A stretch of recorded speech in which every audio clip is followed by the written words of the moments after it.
Dalam beberapa dekade terakhir, dunia telah beralih ke energi hijau sebagai jawaban atas krisis perubahan iklim. Dari kendaraan listrik hingga tenaga surya dan angin, kebutuhan akan teknologi ramah lingkungan semakin mendesak.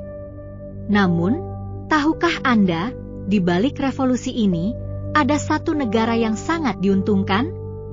Ya, Cina. Negara ini memegang kendali atas rantai pasok mineral kritis bahan baku utama yang tak tergantikan dalam teknologi hijau.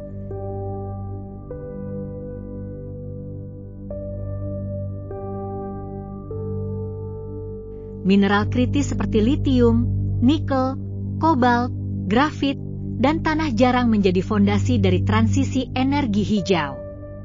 Baterai kendaraan listrik, misalnya, membutuhkan litium dan nikel sebagai komponen utama. Kobalt memperpanjang umur dan stabilitas baterai. Grafit digunakan dalam anoda baterai, sedangkan tanah jarang seperti neodymium, praseodymium, dysprosium, dan terbium sangat penting untuk pembuatan magnet di motor listrik, turbin angin, dan perangkat elektronik canggih lainnya.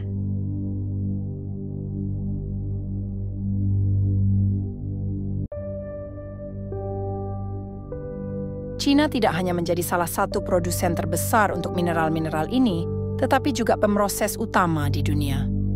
Contohnya, Cina menguasai sekitar 70% pemrosesan litium global, 85% pemrosesan tanah jarang, dan hampir 100% produksi grafit sintetis. Tanah jarang seperti neodymium dan praseodymium yang digunakan untuk magnet permanen, sebagian besar diolah di fasilitas pemrosesan di Cina.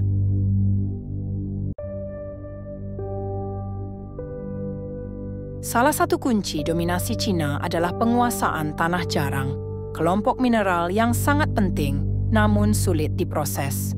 Baotou di Inner Mongolia dikenal sebagai ibu kota tanah jarang dunia.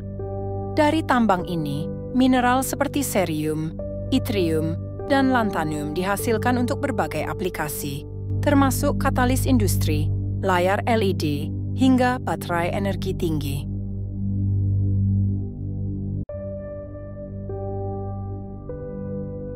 Cina telah menginvestasikan miliaran dolar untuk membangun ekosistem rantai, pasokan tanah jarang, mulai dari penambangan hingga pemrosesan lanjutan. Tidak hanya itu, Cina juga mendominasi ekspor produk-produk berbasis mineral kritis. Baterai lithium-ion, magnet permanen, dan panel surya buatan Cina diekspor ke seluruh dunia, memperkuat posisinya sebagai pusat revolusi energi hijau.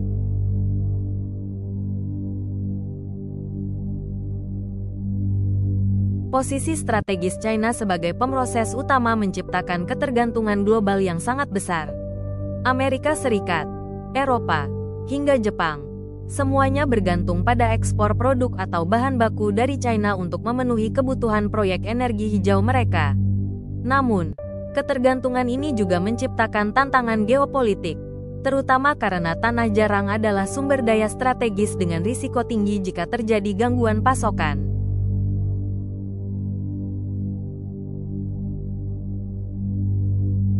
Ketergantungan global terhadap China telah mendorong negara-negara lain untuk mencari alternatif.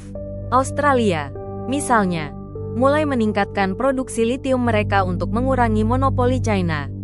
Indonesia, dengan cadangan nikelnya yang melimpah, membangun ekosistem baterai domestik. Di sisi lain, Amerika Serikat dan Uni Eropa berlomba-lomba mengembangkan tambang lokal dan aliansi baru untuk mengurangi ketergantungan terhadap pasokan China.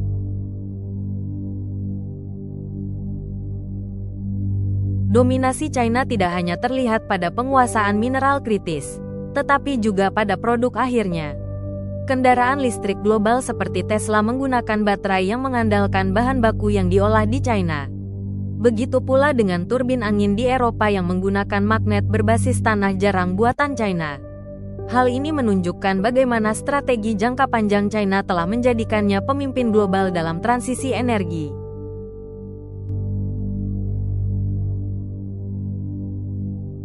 Namun, membangun kapasitas pengolahan mineral kritis bukanlah tugas mudah.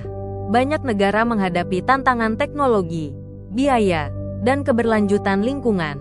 Sementara itu, China terus memperkuat posisinya melalui investasi baru, seperti proyek pemrosesan tanah jarang di Afrika dan Asia Tenggara.